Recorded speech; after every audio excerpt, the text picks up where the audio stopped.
میں نے جیب سے موبائل نکالا اور ایک نمبر ملایا۔ یہ میرے تیسرے بڑے بھائی فیصل جمیل کا ذاتی نمبر تھا۔ میرے تینوں بھائیوں میں فیصل سب سے زیادہ طاقتور اور سخت مزاج تھا۔ مجھے نہیں معلوم نہ تم کس کو فون کر رہی ہو، لیکن اس سے کچھ نہیں ہوگا۔ کیا اپنی ماں کو شکایت کر رہی ہو؟ ثنا نے مذاق کیا۔ میں نے اس کی طرف کوئی جواب نہیں دیا۔ میں صرف فون کی اسکرین دیکھتی رہی۔ ثنا کو یقین تھا کہ میں ایک عام گھرانے سے تعلق رکھتی ہوں۔ شادی کے وقت میں نے بھی اپنی اصل شناخت چھپا لی تھی۔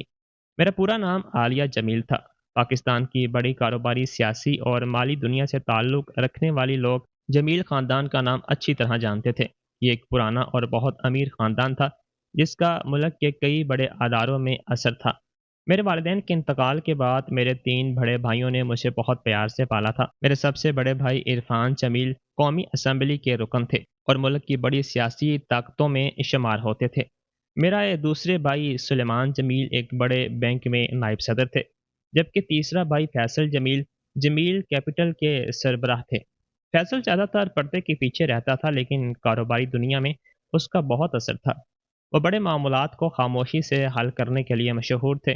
میں سب سے چھوٹی بہن تھی، اس لیے میرے بھائی مجھے بہت چاہتے تھے۔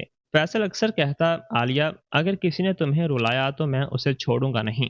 اس کی آواز اتنی پرسکون ہوتی کہ سمجھ نہیں آتا تھا وہ مذاق کر رہا ہے یا واقعی سنجیدہ ہے۔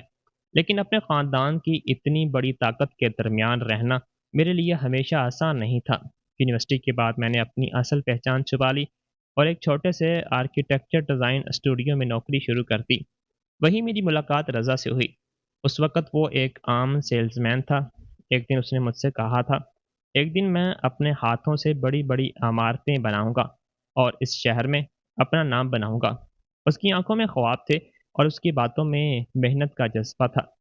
مجھے یہ بات اچھی لگی کیونکہ میں ہمیشہ ایسے لوگوں کے درمیان پلی بڑی تھی جنہیں زندگی میں بہت کچھ آسانی سے مل جاتا تھا۔ رضا کی محنت مجھے سچی لگی۔ اسے میرے خاندان کے بارے میں کچھ معلوم نہیں تھا، اس لیے میں نے سمجھا کہ وہ مجھ سے صرف میری وجہ سے محبت کرتا ہے۔ جب اس نے مجھ سے شادی کی اور وعدہ کیا کہ وہ مجھے ہمیشہ خوش رکھے گا، تو میں نے اپنی سادہ محبت کو بچانے کے لیے اپنے خاندان سے کچھ فاصلے کا فیصلہ کیا۔ ہماری شادی بہت سادہ تھی اور اس میں صرف چند قریبی لوگ موجود تھے۔ میرے بھائی اس شادی کے خلاف تھے، لیکن میری ضد دیکھ کر انہوں نے آخر کار میری خوشی کے لیے میری بات مان لی۔ شادی کے بعد رضا کے کیریئر میں اچانک بہت تیزی آ گئی۔ جب الفلا کنسٹرکشن والی مشکلات میں پھنسی تو نیشنل بینک آف پاکستان نے اسے بڑی رقم کا کاروباری قرض دے دیا۔ جب کمپنی نے بڑے تعمیراتی منصوبے کے لیے بولی دی تو کئی حریف کمپنیاں اچانک پیچھے ہٹ گئیں اور الفلاح کنسٹرکشن کو بڑے منصوبے ملتے گئے۔ ان سب کے پیچھے میرے بھائیوں کی خاموش مدد تھی۔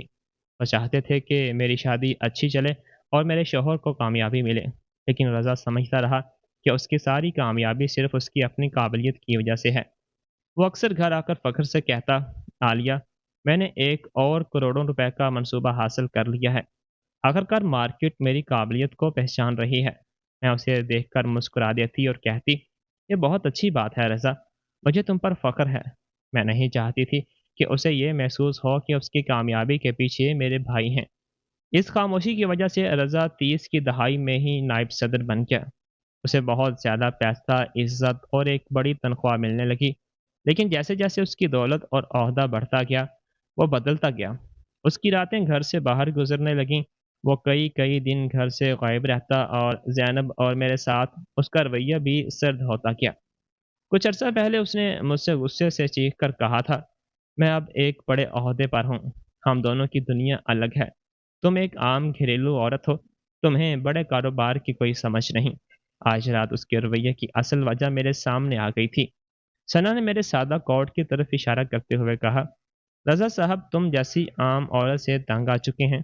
ان کے عہدے کے لیے انہیں ایک ایسی بیوی چاہیے جو بڑے لوگوں میں اٹھتی بیٹھتی ہو اور ان کی عزت بڑھائے۔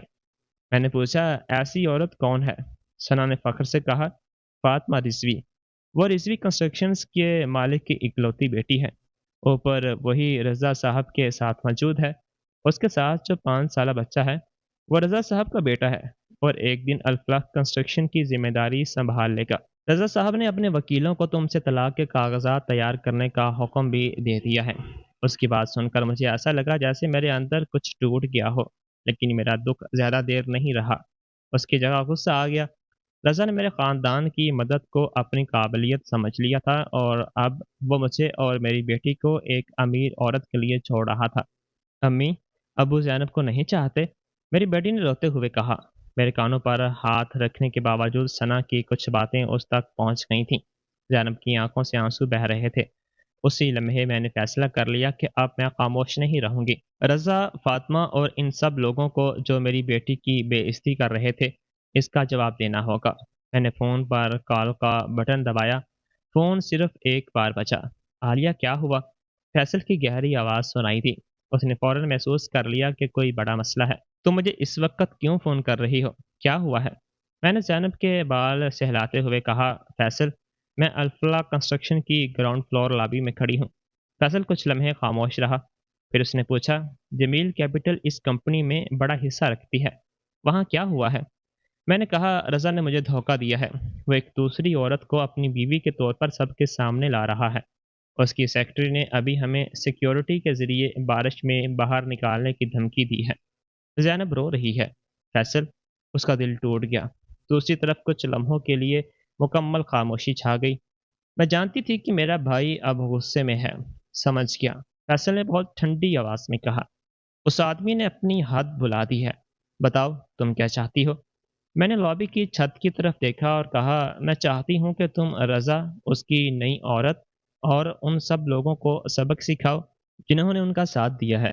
ان سے وہ سب کچھ لے لو جس پر انہیں اتنا غرور ہے، ان کا عہدہ، پیسہ اور عزت۔ فیصل نے کہا، ٹھیک ہے، کام ابھی شروع ہوتا ہے۔ زینب کو لے کر فوراً وہاں سے نکل جاؤ۔ میں نے جواب دیا، نہیں، میں یہیں رہوں گی۔ میں اپنی آنکھوں سے دیکھنا چاہتی ہوں کہ ان کی دنیا کیسے ختم ہوتی ہے۔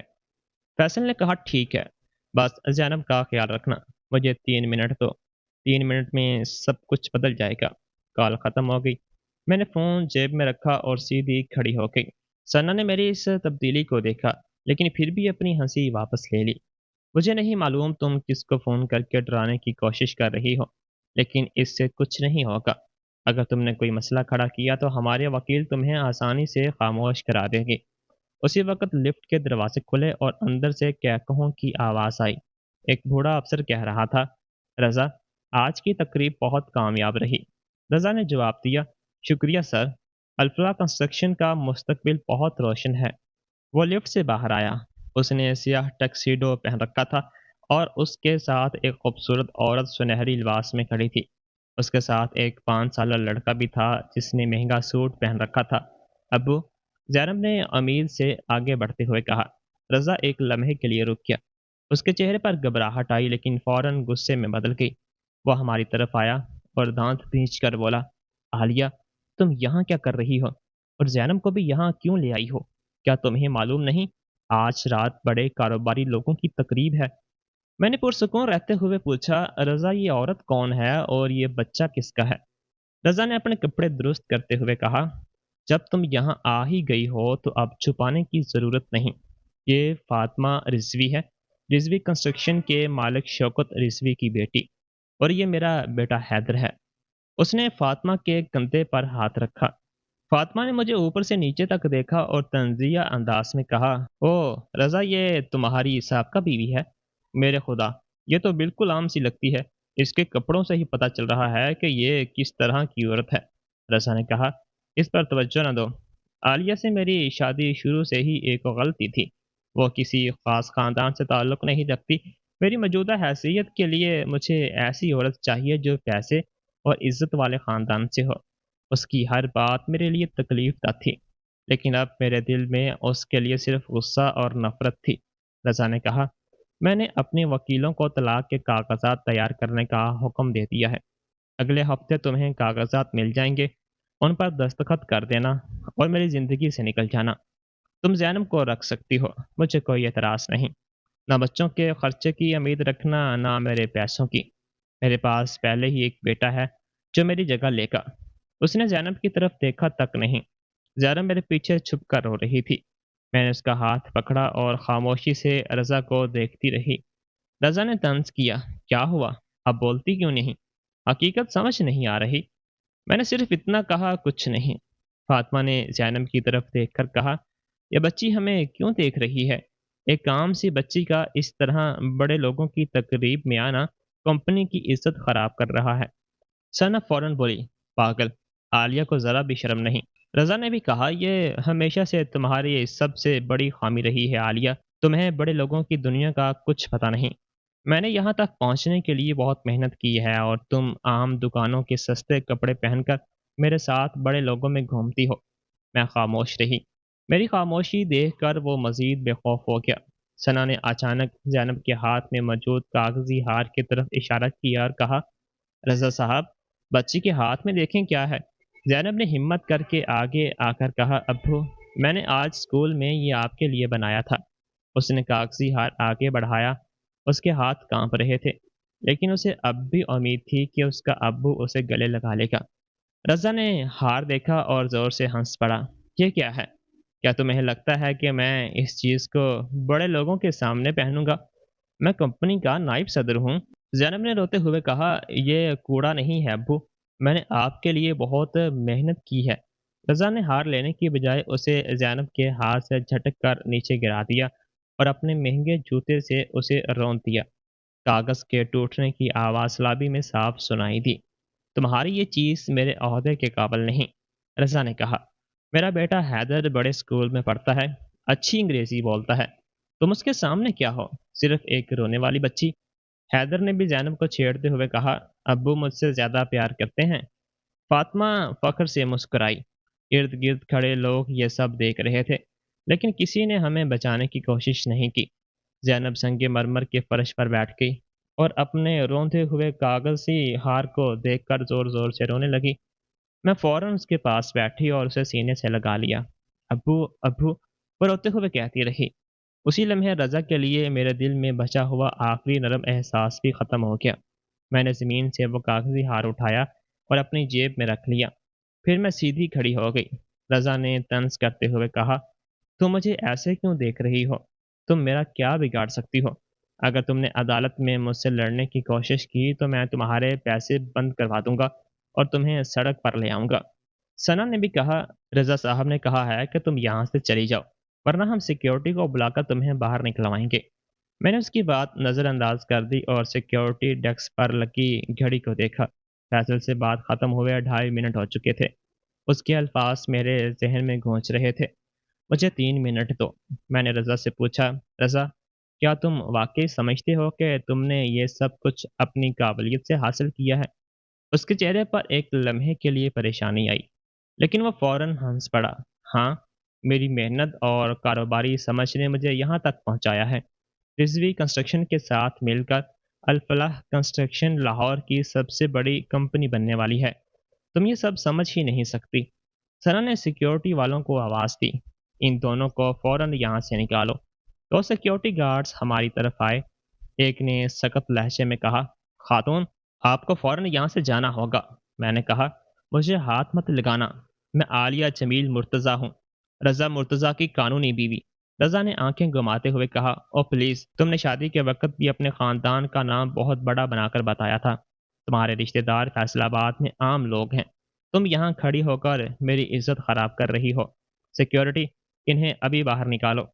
فاطمہ نے رضا کا بازو پکڑ کر کہا، چلو واپس اوپر چلتے ہیں، میرے ابو تم سے ایک بڑے کاروباری معاہدے پر بات کرنا چاہتے ہیں۔ رضا نے کہا، ہاں، میں نے اس عورت پر بہت وقت ضائع کر دیا، انہیں باہر نکالو، اگر یہ مزاحمت کرے تو پولیس کو بلا لینا۔ سیکیورٹی گارڈ آگے بڑھے۔ ایک نے میرے بازو کی طرف ہاتھ بڑھایا۔ میں نے سخت آواز میں کہا، مجھے مت چھونا۔ اسی وقت زینب میرے سامنے آ گئی اور چیخ کر بولی، میری امی کو ہاتھ مت لگانا۔ وہ خوف سے کانپ رہی تھی، لیکن پھر بھی میری حفاظت کے لیے میرے سامنے کھڑی ہو گئی۔ میں نے اسے فوراً اپنے پیچھے کیا اور رضا کی طرف دیکھا۔ رضا، یہ میرا آخری سوال ہے، کیا تم واقعی سمجھتے ہو کہ تم ہمیں ذلیل کر کے بغیر کسی نتیجے کے چلے جاؤ گے؟ رضا زور سے ہنسا، نتیجہ؟ تم کیا کر سکتی ہو؟ میں ایک بڑے خاندان کی وارث سے شادی کرنے والا ہوں اور لاہور کی بڑی تعمیراتی کمپنی چلا رہا ہوں۔ تم جیسی عام گھریلو عورت میرا کیا بگاڑ سکتی ہے؟ عدالت میں جاؤ، مقدمہ کرو، میں تمہیں اتنا گھسیٹوں گا کہ تمہارے پاس رہنے کو جگہ بھی نہیں بچے گی۔ فاطمہ نے بھی کہا، اپنی حد میں رہو،